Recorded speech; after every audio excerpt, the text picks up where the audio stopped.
She moved through the house without a sound, correcting fingerprints, erasing footprints, restoring perfection as if it were a fragile illusion that needed daily repair. In a home where every wall was clear, she was the only thing no one saw. And the day she stopped being invisible, the glass would no longer protect them. Before we begin, understand this: what you are about to witness is not just a story about wealth and power. It is a story about dignity under pressure. About a woman the world refused to see until one moment forced everyone to look. Inside a mansion built on transparency, the truth was never meant to escape. But sometimes the smallest act of disrespect becomes the spark that exposes an empire. Watch closely. Because this is not simply about a slap. It is about silence, survival, moral choice, and what happens when someone decides that dignity is worth more than protection. And by the end of this story, you may see power very differently. Every surface inside reflected wealth, chrome staircases curving like sculpture, crystal fixtures catching afternoon light, and ceilings so high they swallowed sound. Transparency was the architectural theme. Transparency was the brand. Yet within those walls, invisibility had a name, and it was Marceline Brooks. Marceline moved through the estate with the quiet precision of someone who had learned that silence was survival. At 34, she carried herself with a calm discipline that masked the weight pressing constantly against her ribs. She had grown up in Baltimore, the oldest of 3 sisters, accustomed to responsibility long before adulthood formalized it. Now she lived in a modest staff suite above the Hassan estate's east wing, her world reduced to neutral uniforms and careful footsteps across marble. Most of her salary traveled electronic to her 9-year-old son, Elijah, who lived with her aunt in a narrow brick row house miles away from this world of private chefs and imported chandeliers. Elijah's drawings arrived by mail every few weeks, folded carefully inside lined notebook paper. Marceline kept them inside a wooden jewelry box beneath her bed. Alongside another relic she had never shown anyone in this house, a faded college acceptance letter dated 12 years earlier. She had once been admitted to a state university with a partial scholarship in business administration. That letter represented a version of herself that poverty had postponed. The hospital bills after her mother's illness and the arrival of motherhood at 22 had redirected her life toward immediate income rather than long-term dreams. She never described her choice as sacrifice. She described it as timing. But timing had a way of stretching into permanence. The Halston estate functioned like a corporation disguised as a home. Tech billionaire Victor Halston owned not just companies but narratives. He believed in order, in presentation, in optics. The house reflected his philosophy. Cameras were embedded discreetly into ceiling corners and hallway junctions, part of a newly installed AI surveillance system he proudly described during business dinners as total transparency. The system cataloged movement, logged entries and exits, and archived every second into encrypted servers. Transparency, however, flowed only upward. Downward, it felt like scrutiny. Staff members operated within an unspoken hierarchy. The head butler answered directly to Victor. The chef commanded his kitchen kingdom. Housekeeping, where Marceline worked, remained at the bottom of that invisible pyramid. Mistakes were noted without raised voices. Disapproval was delivered through tightened lips or subtle schedule changes. In this environment, dignity required discipline. Marceline mastered both. She first encountered Sloane Halston on a gray afternoon shortly after Sloane's unexpected return from an Ivy League university. At 22, Sloane carried the polished exterior of elite boarding schools, tailored blazers, curated social media feeds, and a vocabulary sharpened by privilege. Her return home had been described publicly as a gap semester for personal growth. Within the estate, staff was framed it differently. Something had happened. Something serious enough to interrupt a carefully constructed trajectory. Sloane moved through the mansion like someone simultaneously entitled to it and suffocated by it. She was obsessed with image, perpetually adjusting angles of mirrors and lighting for photographs. Yet beneath the curated perfection simmered volatility. Minor inconveniences irritated her beyond proportion. A misplaced accessory, a delayed driver, a garment pressed imperfectly, each triggered visible frustration. Toward Marceline, her tone never crossed into open cruelty, but it hovered close. Instructions were delivered with exaggerated patience, corrections framed as educational moments. Microaggressions floated like dust motes in sunlight, small, deniable, persistent. Victor Halston remained largely absent, traveling between Silicon Valley and Washington, D.C., negotiating contracts tied to surveillance technologies. His public persona emphasized equity initiatives and diversity panels. His home life, however, prioritized efficiency over intimacy. Family dinners occurred rarely and felt orchestrated when they did. One evening, while polishing the glass railing along the second-floor corridor, Marceline overheard fragments of a conversation between senior staff. Halston Global had weathered a minor public relations scandal regarding data privacy concerns. Investors were restless. Cost reductions were being evaluated across all divisions, including domestic staffing.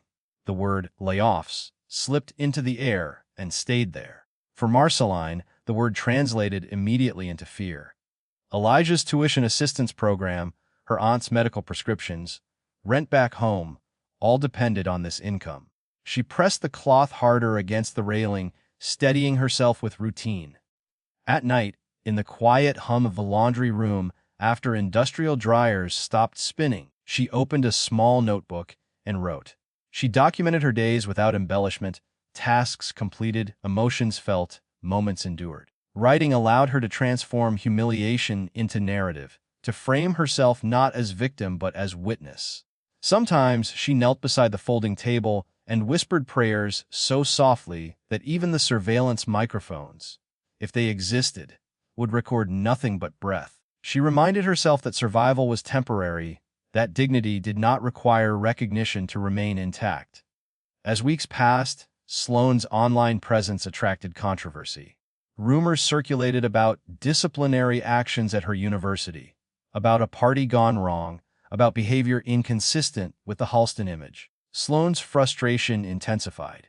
She began spending more time in her wing of the estate, and Marceline was reassigned exclusively to maintain those rooms. The reassignment felt strategic, though its reasoning remained unspoken. Then came the announcement of a high-profile charity weekend hosted at the mansion. Influencers, investors, and political figures would attend. The house transformed into a stage. Florists delivered imported arrangements. Caterers rehearsed timing. Every surface required flawless reflection. On the afternoon before the main event, Marceline carried a tray of sparkling water through Sloane's dressing suite. The air felt charged, heavy with perfume and tension. Sloane stood near a custom designer gown arranged carefully against a mirrored wall. As Marceline adjusted her grip, one glass tipped, sending a thin cascade of water toward the marble floor and the hem of the gown. Time did not shatter. It stretched. Sloane's posture stiffened. The mirrored walls reflected the scene from every angle. In the ceiling corners, discreet black lenses remained fixed and unblinking. Transparency was always watching. Sloane's hand began to rise. And in that suspended second, beneath crystal chandeliers and silent cameras, the invisible woman stood on the edge of becoming seen. The slap was not just physical, it was social, racial, and historic. In the center of a ballroom engineered for admiration, beneath chandeliers that fractured light into perfect prisms, the sound traveled farther than anyone intended. Conversations collapsed mid-sentence. The champagne glasses hovered inches from parted lips. A string quartet faltered, bows suspended above strings. In a house designed to amplify beauty, the sharp interruption revealed something uglier beneath the polish. Marceline did not stagger. She did not cry out. Her body absorbed the impact with the discipline of someone who had long practiced containment. The sting along her cheek radiated, but what burned deeper was the exposure, the awareness of eyes assessing her not as a woman but as a disruption. Around her, tailored suits and silk gowns stiffened into statuesque discomfort. The donors, influencers, and civic leaders who had arrived to celebrate philanthropy found themselves witnessing something they'd never planned to acknowledge. Yet, even in that suspended second, many chose stillness over intervention. Sloane Halston's expression flickered between fury and disbelief, as if she too had not anticipated how far her impulse would echo. Without offering explanation, she pivoted sharply and retreated toward the private wing, heels striking marble with brittle precision. The orchestra resumed in hesitant fragments. Conversations restarted in hushed tones, reassembling a version of normalcy that felt fragile and artificial. Within minutes, the event's choreography resumed, but something irreversible had already settled into the room's architecture. Marceline remained standing, postured intact, hands steady at her sides. Survival instinct overrode pride. Years of navigating environments where reaction invited retaliation had trained her to choose endurance over eruption. She lowered her gaze briefly, not in submission, but in recalibration. The humiliation pressed against her ribs, yet she refused to let it fracture her composure. In a space where power was inherited and protection selective, silence became her shield. Unseen by the guests, a different kind of witness observed from the estate's security control room. Adrian Cole, head of security and former military intelligence analyst, monitored the live feeds across a wall of screens. His career had conditioned him to detect anomalies, patterns that deviated from expected behavior. The AI surveillance system, recently installed throughout the Halston estate, was designed to flag irregular movements, raise decibel levels, and sudden gestures indicative of aggression. When Sloane's arm moved sharply across frame, the system marked the timestamp automatically. Adrian replayed the footage immediately, isolating angles from 3 separate cameras. What he saw unsettled him not because of the physical contact alone, but because of what preceded and followed it. Minutes before the public incident, Sloane had been alone in her dressing suit with Marceline. The video revealed her unsteady movements, the looseness in posture that suggested intoxication. In a quiet moment captured by overhead lenses, Sloane's hand tipped a glass deliberately, liquid spilling across marble before Marceline even approached. The narrative of accident had been staged before the performance unfolded. Though no explicit audio recorded certain words, Adrian could read lips well enough to interpret intent. The expression crossing Sloane's face carried a familiarity that suggested deeper prejudice rather than spontaneous irritation. The gesture that followed in the ballroom had not emerged from chaos. It had been the climax of a private escalation. After the guests' attention shifted and Sloane retreated toward the corridor, another camera documented a brief shove delivered out of sight from most observers. It was subtle enough to be dismissed, yet unmistakable to anyone reviewing the footage frame by frame. The system automatically uploaded all recordings to encrypted cloud servers maintained by Halston Global's technology division. Transparency, Victor Halston often claimed, ensured accountability. Yet Adrian understood the duality of such systems. Data could illuminate truth, but it could also be buried beneath legal firewalls. As the evening progressed, he watched internal communications begin to circulate among senior staff. The phrase, misunderstanding, appeared repeatedly in digital memos drafted by the public relations team. Damage control activated with mechanical efficiency. Meanwhile, Marceline retreated to a private restroom off the service corridor.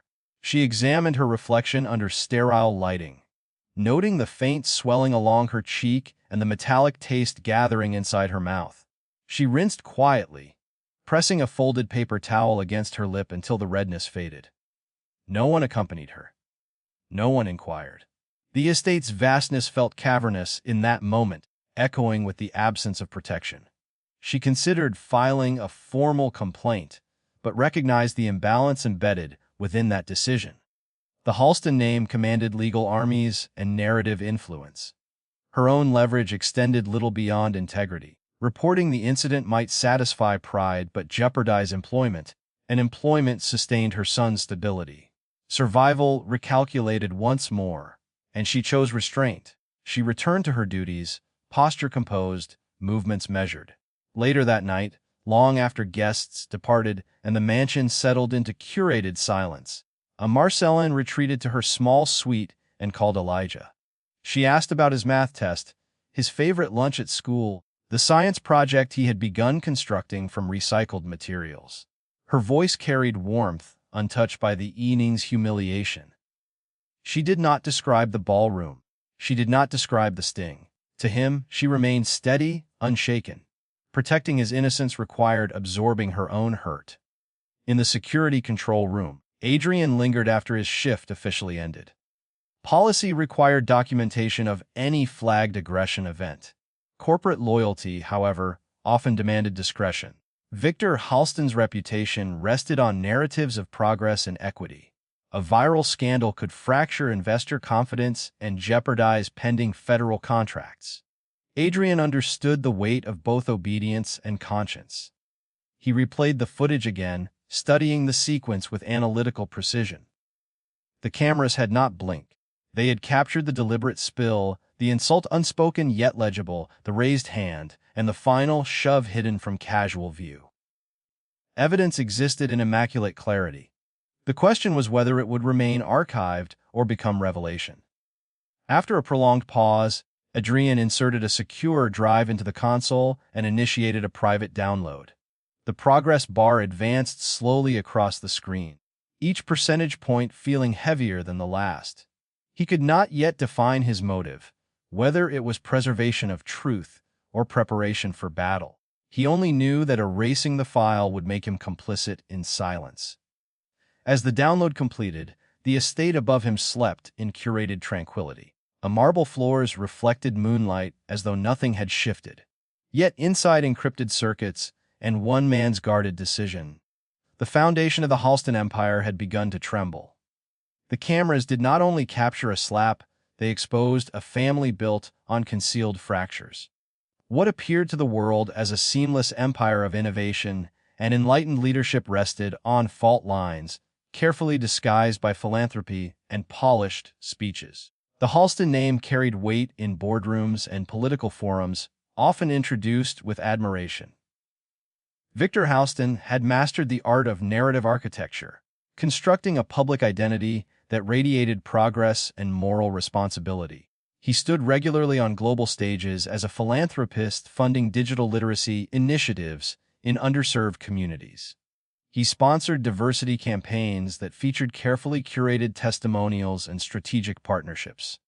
At international equity summits, he spoke about the democratizing power of artificial intelligence, presenting Halston Global as a company committed to ethical surveillance and inclusive opportunity. His speeches were measured, his tone calm, his statistics persuasive. Media outlets often described him as reshaping the future with conscience. Yet inside the estate's glass walls, the version of Victor that existed beyond camera flashes operated with colder precision. He valued order above warmth, compliance above curiosity. Staff schedules were optimized to the minute. Household routines mirrored corporate workflows. Even family interactions appeared subject to invisible metrics of performance. Emotional expression rarely entered the space unless it served a strategic function. In private, Victor's authority did not require applause, it demanded obedience. Sloane Halston had grown within that climate of expectation. From childhood, she was introduced at galas as the heir to a technological dynasty. Elite boarding schools shaped her posture and vocabulary, but they also reinforced the weight of legacy. Every achievement was compared to projections of what she might become. Every misstep threatened, not just personal reputation, but corporate valuation. The pressure to embody perfection tightened around her like an invisible brace. Behind curated photographs and meticulously edited captions, Sloane struggled with dependencies the public never saw. Whispered concerns from school administrators had been redirected into carefully negotiated leaves of absence. An incident during her sophomore year at university, described vaguely as a disciplinary misunderstanding, had been quietly resolved through donations and non-disclosure agreements. Those within the Halston orbit understood the unspoken rule: imperfections were not confronted. They were contained. The federal government's pending contract with Halston Global elevated the stakes further. The company's AI surveillance system, marketed as the future of national security infrastructure, was under final review. Approval would secure billions in revenue and position Victor as a dominant architect of public sector technology. Any scandal undermining the company's ethical credibility could fracture negotiations instantly. Transparency was profitable only when curated. In the dim glow of the security control room, Adrian Cole began examining archived footage beyond the ballroom incident. His training inclined him toward pattern recognition, and patterns began emerging with unsettling clarity. Over the previous months, Sloan's interactions with staff revealed a consistent thread of condescension. Minor infractions by employees triggered disproportionate irritation. Gestures dismissed as impatience now appeared as part of a continuum. The AI system's anomaly markers highlighted raised voices, abrupt movements, and prolonged confrontations in private corridors. The slap had not been an isolated eruption. It had been a visible crest of a deeper current. Adrian felt the tension between corporate loyalty and personal integrity intensify. Reporting the broader pattern internally risked suppression. Ignoring it meant complicity. The encrypted file on his private drive weighed heavier with each review. Meanwhile, Marceline navigated her own internal reckoning. The estate resumed routine efficiency after the charity weekend, as though collective memory could be edited through repetition. She continued polishing surfaces and refreshing linens, her movements steady. Yet beneath that composure, deliberation churned. Filing an official complaint might validate her experience, but also jeopardize the financial lifeline sustaining Elijah's education and her aunt's medical care. Silence preserved stability, but perpetuated imbalance. One evening, after completing her shift, she sat at the small desk in her suit and drafted a resignation letter. Her handwriting remained controlled as she expressed gratitude for employment and cited personal reasons for departure. The act of writing felt like reclaiming agency, a declaration that she could choose exit rather than endure indefinitely. When she finished, she folded the paper carefully and placed it inside the wooden jewelry box beside her old college acceptance letter. She did not submit it. The decision to remain was not surrender, it was strategy. Timing, she reminded herself again, mattered. Across town, investigative journalist Naomi Pierce monitored a different kind of pattern. Known for exposing corporate hypocrisy masked by social responsibility campaigns, she had built her reputation on meticulous research and moral persistence. Her reporting often traced the gap between public virtue and private conduct, revealing discrepancies that powerful institutions preferred buried. She had covered Halston Global before, raising questions about data privacy and algorithmic bias, but lacked definitive proof of internal misconduct. Late one night, an encrypted message arrived in her secure inbox. The sender's identity was concealed behind layers of digital anonymization. Attached was a video file labeled only with a date corresponding to the charity weekend. No explanation accompanied it. Naomi understood immediately that anonymous leaks carried both potential and peril. She initiated verification protocols, checking metadata and file integrity to ensure authenticity. While Naomi examined the footage, Adrian watched stock reports and internal memos circulate regarding the federal contract's final stage. If the contents of that file surfaced publicly, investor confidence could destabilize within hours. Board members might demand leadership changes. Government officials could reconsider negotiations. Suppression protected profit, exposure risked collapse. Yet the deeper he studied the footage, the more it symbolized something larger than corporate liability. It represented a truth about power insulated from consequence. Marceline, unaware of Adrian's decision, scrolled briefly through social media before bed and encountered Sloan's latest post. The caption framed the charity weekend as emotionally draining due to staff incompetence. Comments flooded with sympathy from followers who perceived Sloan as overwhelmed by responsibility. The narrative inversion struck Marceline with quiet force. Her humiliation had already been rewritten into inconvenience for someone else. She closed the application and set her phone aside, the injustice settling into clarity rather than confusion. Naomi finally opened the video file. The screen illuminated her office in pale light as the sequence unfolded, private moments preceding the public incident. Gestures and expressions revealing context beyond rumor. She leaned closer, recognizing the broader implications. This was not simply a story about one impulsive act. It was evidence of systemic dissonance between declared values and lived reality. As the final frame paused, Naomi understood that publishing this footage would reverberate far beyond a single estate in Connecticut. It would challenge a corporation poised to expand federal influence. It would test the credibility of a billionaire celebrated for ethical innovation. And it would place an invisible Maid at the center of a national reckoning. She reached for her notebook, already outlining investigative angles, aware that once the story moved forward, it could not be contained. Within hours, a private humiliation becomes a national reckoning. What had unfolded beneath chandeliers in a Connecticut mansion now pulsed across millions of screens, stripped of context yet saturated with consequence. The moment that once lived in encrypted silence was no longer contained by glass walls or corporate servers. It belonged to the public. Naomi Pierce moved with disciplined precision before releasing the story. She verified the footage through layered authentication protocols, cross-referencing metadata timestamps with publicly documented details of the charity weekend. Weather reports aligned with lighting through the windows. Guest lists matched silhouettes captured in the background.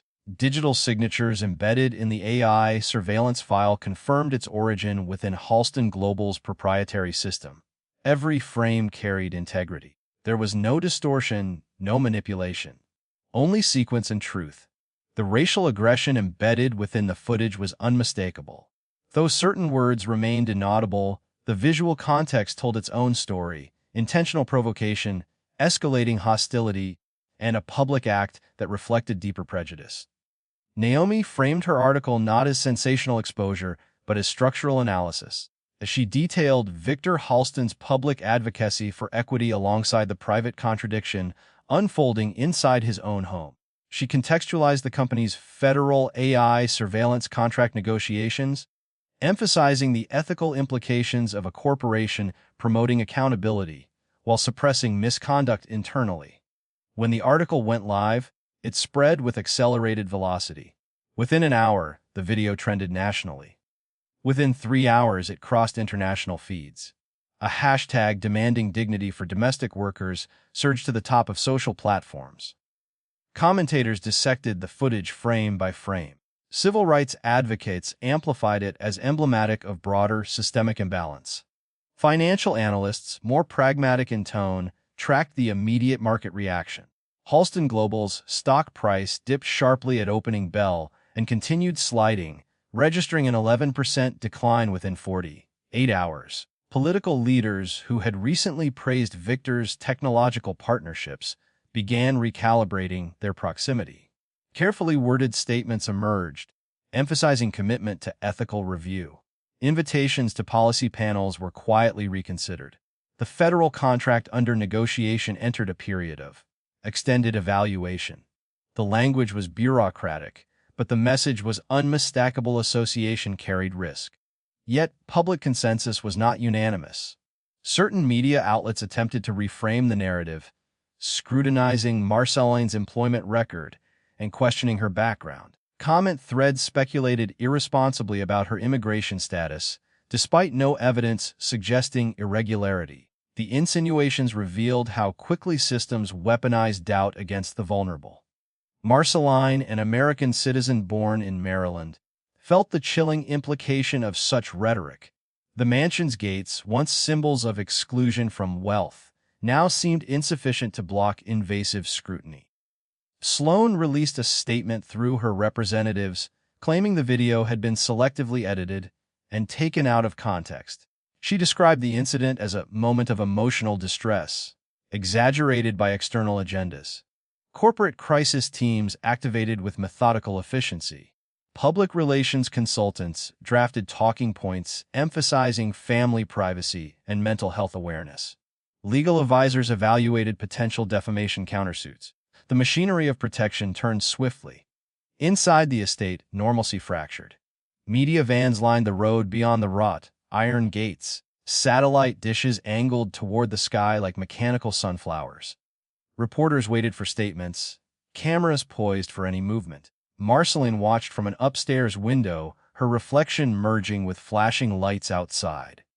She had never imagined her face appearing across national broadcasts.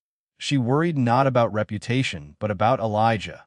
She feared him encountering the footage without guidance, absorbing commentary without context.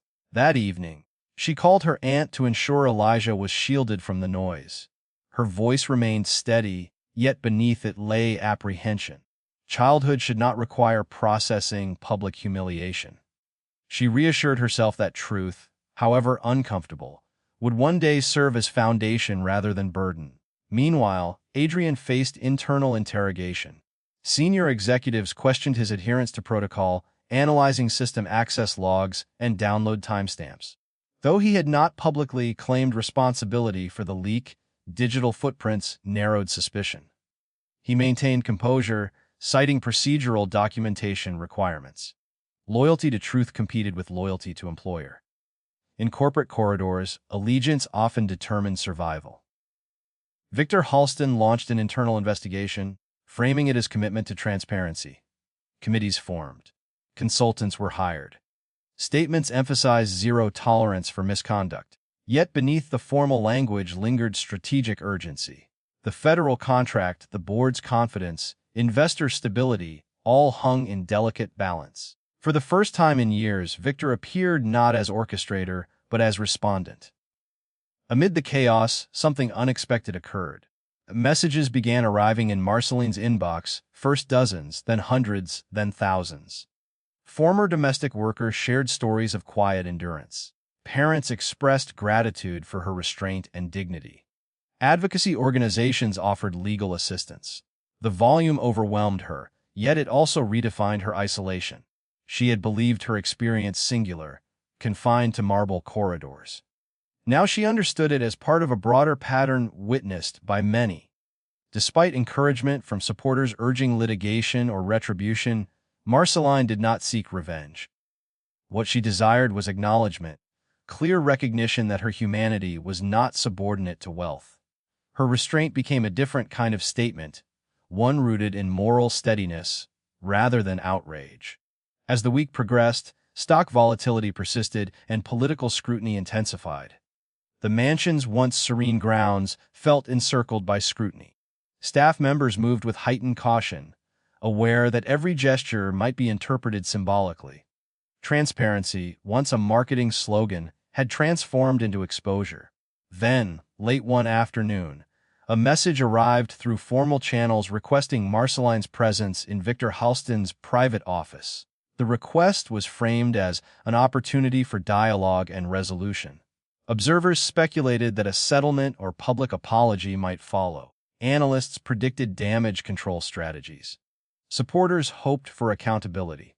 But those assumptions underestimated the complexity unfolding behind glass walls. The victor's invitation was not driven solely by apology or optics. It was motivated by calculations deeper than public perception. As Marceline prepared to step once more into the heart of the estate's power center, she sensed that the next conversation would shape not only her future, but the trajectory of an empire struggling to retain control over its own narrative. Power rarely apologizes, it negotiates. When Marceline stepped into Victor Halston's private office, she entered a space designed to command psychological advantage. The room overlooked the harbor through a seamless glass wall, sunlight diffused across minimalist furniture chosen for subtle dominance rather than comfort. Shelves displayed awards for innovation, framed photographs with presidents and philanthropists, certificates honoring commitments to equity. The narrative of virtue surrounded the desk like curated armor. Victor did not posture with visible aggression. His composure remained measured, his tone calibrated to suggest reason rather than authority. On the polished desk between them rested a slim leather folder. Inside it lay terms prepared by legal experts who specialized in containment. A confidential settlement package outlined in precise language offered a sum large enough to alter generations. The figure extended into multiple millions, structured through staggered payments and protected trusts. An educational fund for Elijah stood prominently within the proposal, guaranteeing private schooling through university without debt, health coverage, relocation assistance, and professional development grants completed the arrangement. The condition, articulated through formal clauses rather than threats, required absolute confidentiality. No interviews. No public commentary beyond a mutually approved statement describing the incident as resolved. No cooperation with external investigations that could damage Halston Global's reputation. Silence in exchange for security. Stability in exchange for invisibility restored. Marceline listened without interruption, her posture steady though her thoughts moved rapidly beneath the surface. The offer represented more than compensation. It represented insulation. Elijah's future could be shielded from uncertainty. Her aunt's medical bills could vanish. The precariousness that had shaped her adulthood could dissolve into predictability. Yet, beneath the security lay a cost that extended beyond money. Acceptance would validate a system that converted harm into transaction. It would reduce her experience to a line item balanced against market valuation. The victor framed the proposal as pragmatic resolution, emphasizing shared interest in moving forward constructively. He did not deny wrongdoing explicitly, but neither did he accept moral accountability beyond regret for unfortunate circumstances. His language remained polished, strategic. To him, this was not a confrontation, it was risk management. After leaving the office, Marceline retreated to her suite and placed the leather folder beside her wooden jewelry box. The juxtaposition unsettled her, the future of her son resting beside the faded college acceptance letter that once symbolized her own deferred ambition. She called her aunt that evening, explaining the structure of the offer in careful detail. Her aunt listened quietly, aware of the stakes not as abstract ethics but as lived consequences. Security for Elijah mattered. So did dignity. Over the following days, the Marceline researched her legal rights, consulting independent counsel recommended discreetly through advocacy networks. She learned the implications of non-disclosure agreements, the permanence of contractual silence, and the limitations such clauses imposed on future testimony. Naomi Pierce, cautious yet supportive, advised that settlements often concealed patterns larger than individual incidents. She urged patience before any signature. Meanwhile, Adrian sensed his own vulnerability intensifying. Internal audits traced access logs with increasing scrutiny. If Victor succeeded in containing the scandal through private settlement, scapegoats might be necessary to reassure the board. Adrian understood corporate survival often demanded sacrifice of expendable figures. Loyalty to truth had already placed him in precarious alignment. The Halston board exerted pressure from another direction. Investors demanded swift stabilization of stock volatility. Advisors warned that prolonged controversy endangered federal negotiations. Quiet discussions circulated about leadership restructuring if the crisis persisted. In parallel, Sloan entered a rehabilitation program framed publicly as proactive mental health care.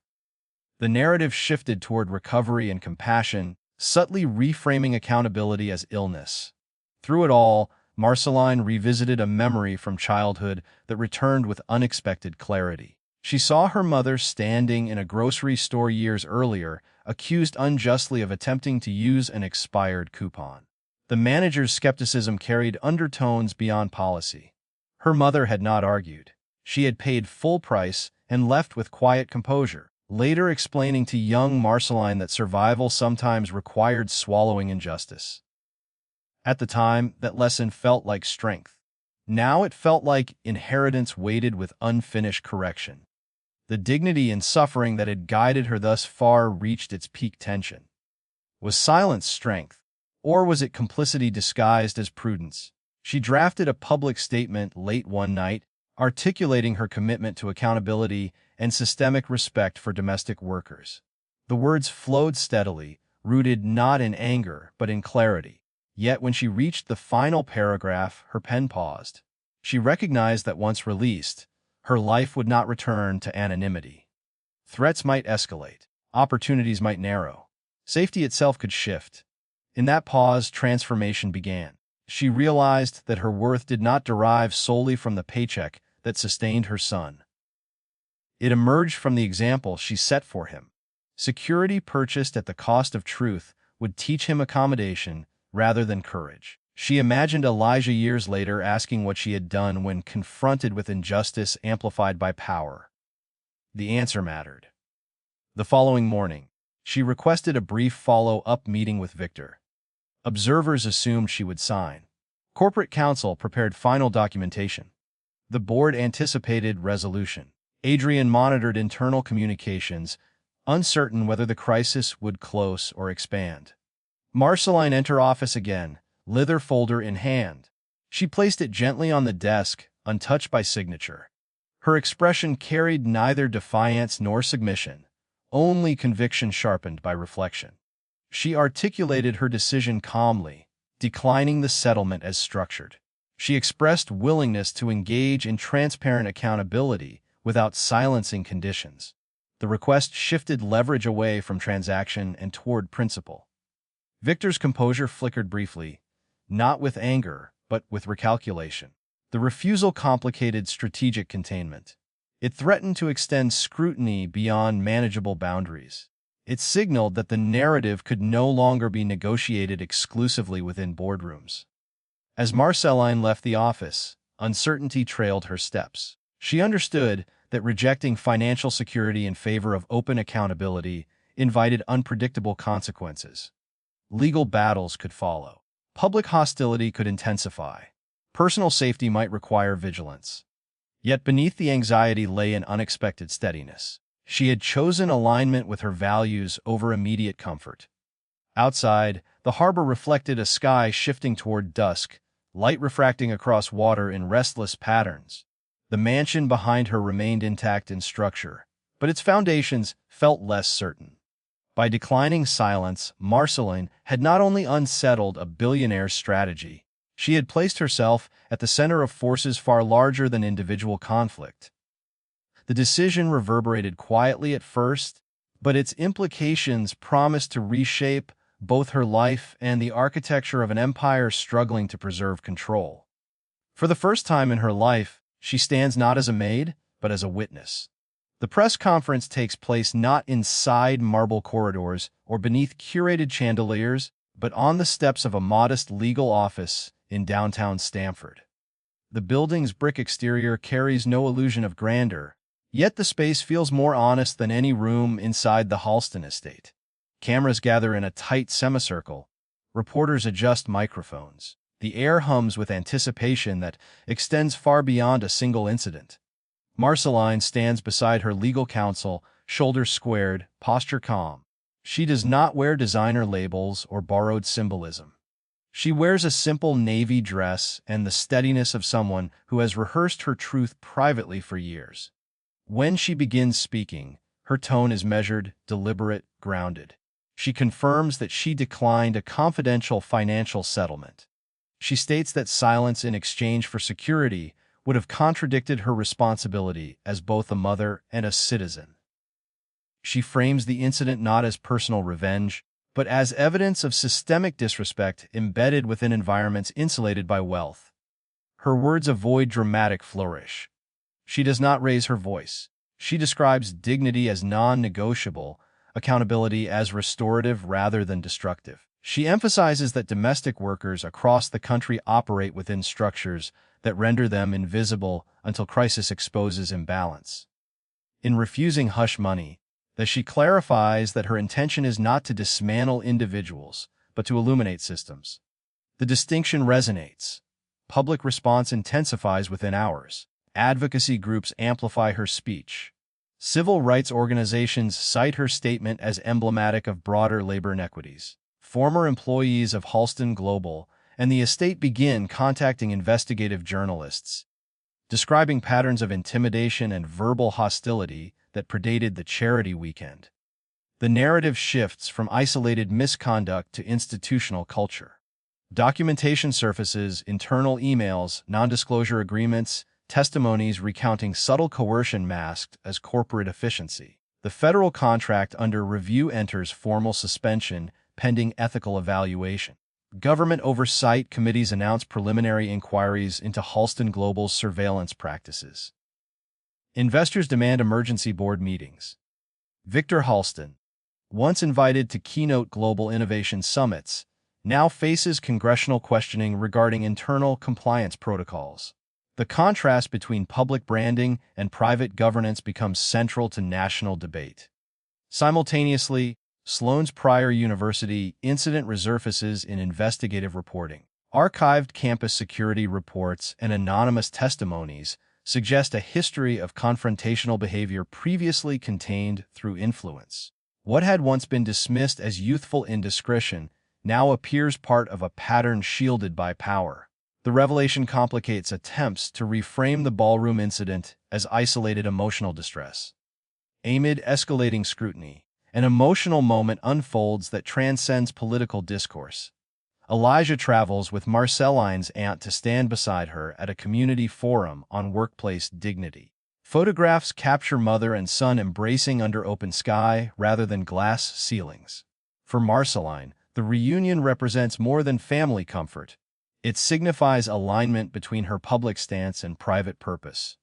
She speaks briefly about education as empowerment, about teaching children not only ambition but moral courage. Elijah listens, absorbing not the controversy but the example. Financial uncertainty remains palpable.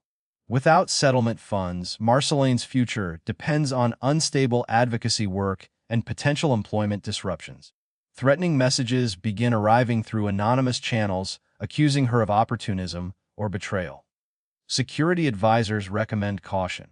Yet alongside hostility emerges solidarity, crowdfunding campaigns, scholarship offers for Elijah, pro bono legal support from national firms.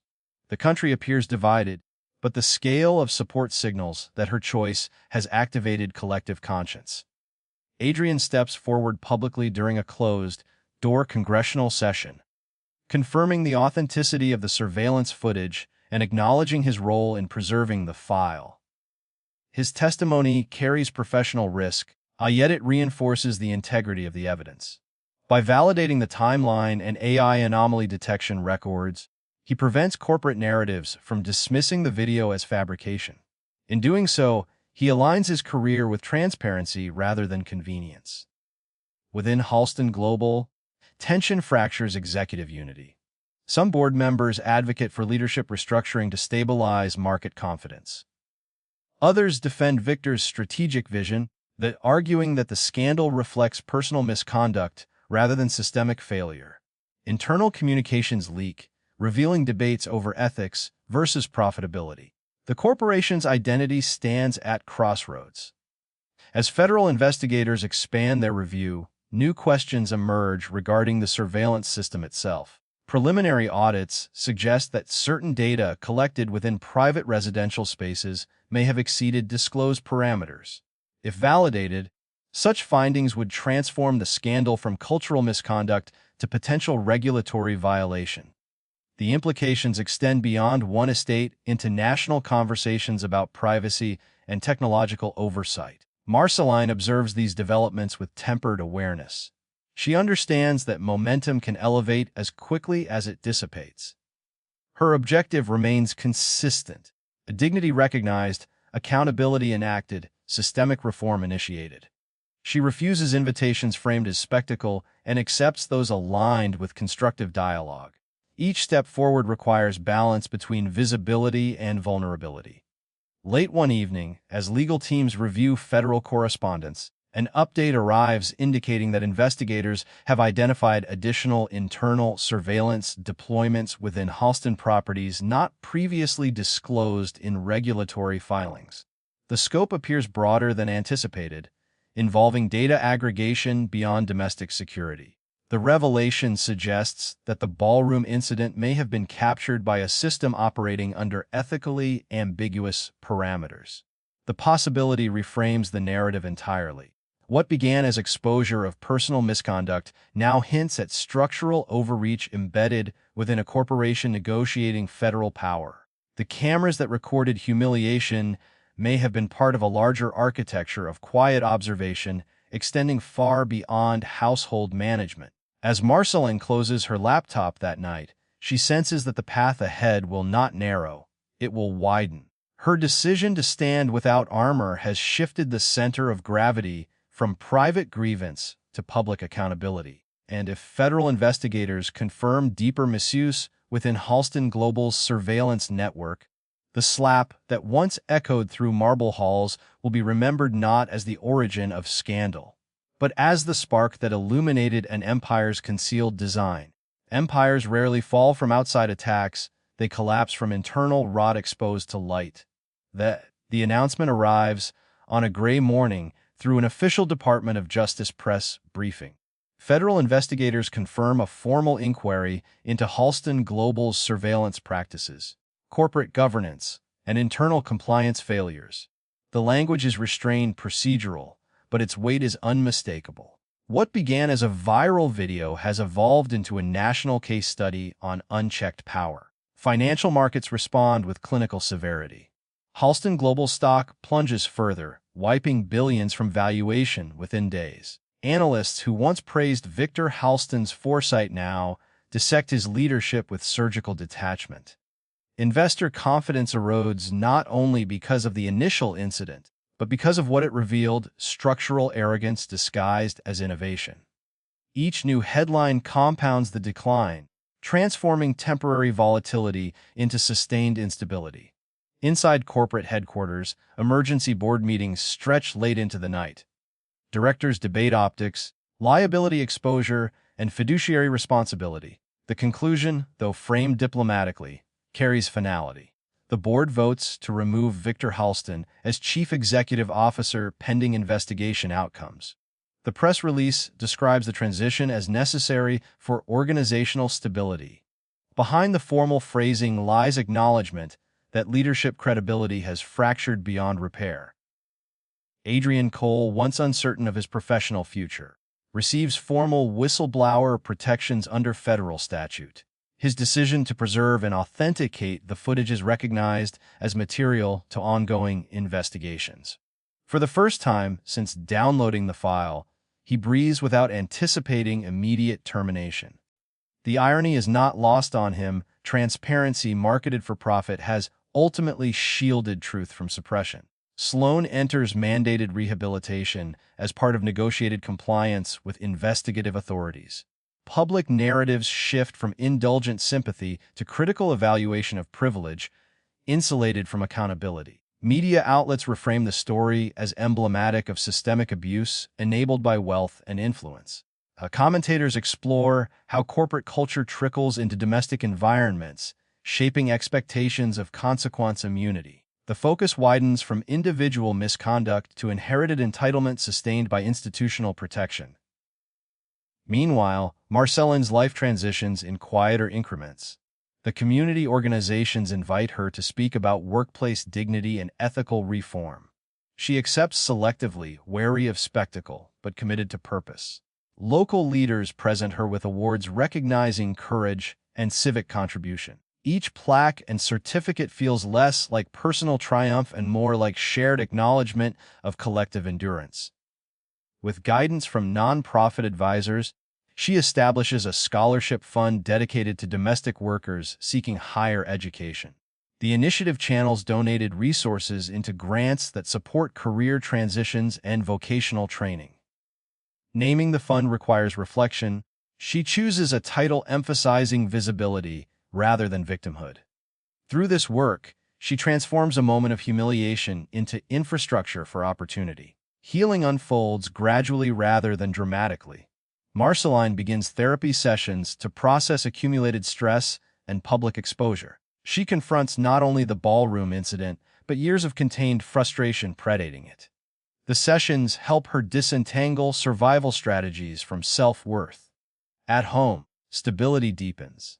Elijah adjusts to new schools supported by community scholarships rather than hush money. Their evenings regain simplicity, homework at the kitchen table, shared meals unshadowed by secrecy. Victor's trajectory moves in stark contrast. Removed from executive authority, he embarks on a carefully managed apology tour. Interviews emphasize regret and commitment to personal reflection. Public appearances, once marked by confident futurism, now carry defensive humility. Yet the optics cannot reverse structural consequences. Congressional hearings probe deeper into internal practices. Regulatory fines loom. Invitations to elite panels evaporate. The empire he constructed through disciplined control unravels in visible increments. The emotional contrast becomes impossible to ignore. Marceline rises quietly, grounded in community and principle. Victor loses influence loudly, his decline documented in financial graphs and political commentary. One path ascends through humility, the other descends through exposure. As months pass, national attention gradually shifts to new headlines, but the structural reverberations persist. Halston Global undergoes leadership restructuring and compliance overhaul. Independent monitors review surveillance deployments. Investors recalibrate expectations. The company survives in diminished form, stripped of unquestioned authority. For Marceline, the most significant transformation occurs internally. She no longer perceives herself as peripheral to power structures. She recognizes her capacity to alter them. Yet she remains cautious, aware that visibility invites vulnerability. She avoids triumphalism, focusing instead on sustained reform through advocacy networks and educational outreach. One autumn afternoon, as leaves scatter across sidewalks outside her modest apartment, an envelope arrives without corporate insignia or legal letterhead. The handwriting appears deliberate, unfamiliar yet intentional. There are no media logos, no official seals, only her name written in careful script. She turns the envelope over slowly, sensing gravity disproportionate to its size. It is not from journalists seeking follow-up commentary. It is not from attorneys drafting new agreements. The postmark traces back to a private rehabilitation facility in upstate New York. The return address bears a name she recognizes instantly. Sloan Halston. For a long moment, Marceline does not open it. The past year has reshaped institutions, reputations, and futures. Now it seems poised to reshape something more intimate. Whatever words lie inside that envelope carry implications beyond public narrative.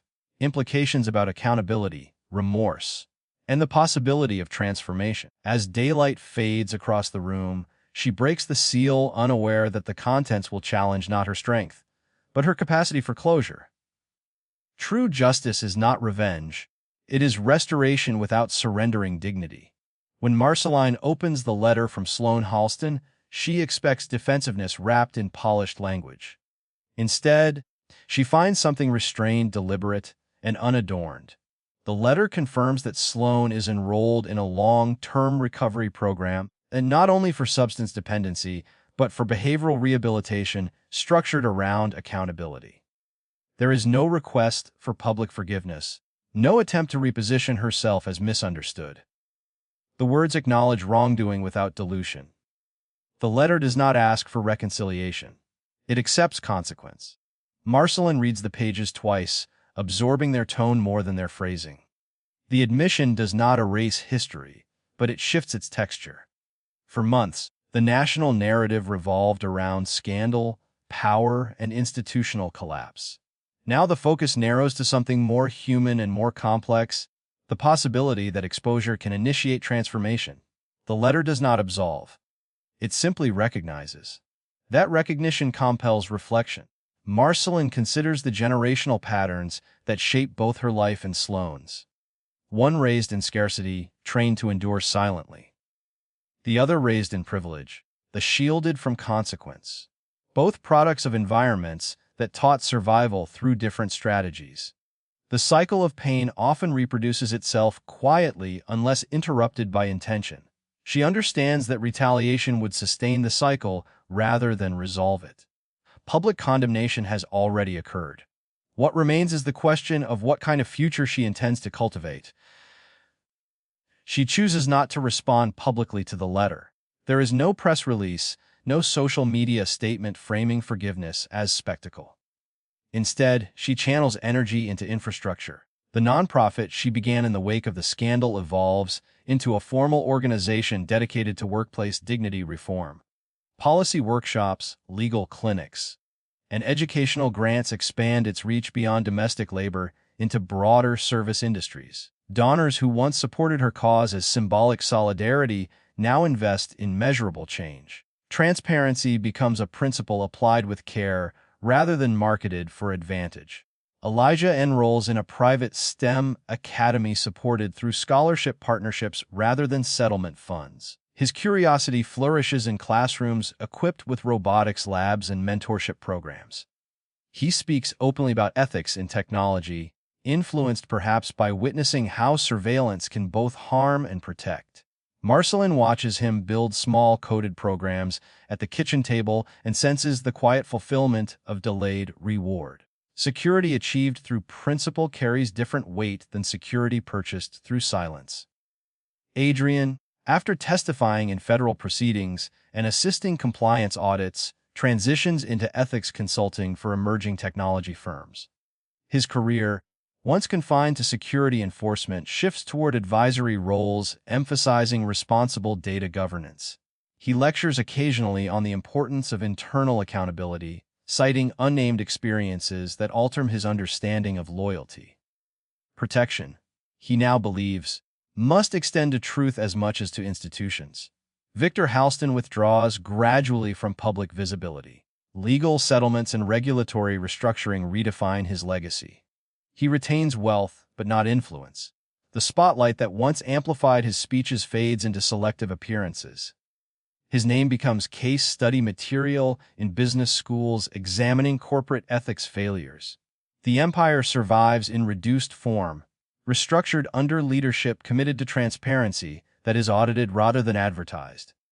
Months later, the Marceline receives an invitation that carries symbolic gravity. The Halston estate, now under interim leadership and restructured governance, hosts a symposium on labor equity and responsible innovation.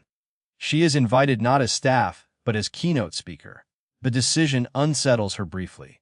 Returning to those glass halls risks reopening memory. Yet it also offers opportunity for reclamation. When she steps through the estate gates again, the grounds appear unchanged, manicured lawns, reflective windows, the harbor beyond. Yet the energy feels different. Staff members greet her with professional respect rather than detached hierarchy. Security procedures remain, but they no longer carry the undertone of intimidation. The cameras still occupy ceiling corners, but their presence is framed within new compliance disclosures.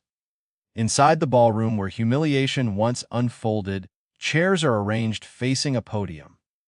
The chandeliers cast familiar light, but this time the gaze directed toward her carries acknowledgement rather than dismissal. She walks across marble floors not as invisible labor, but as recognized advocate.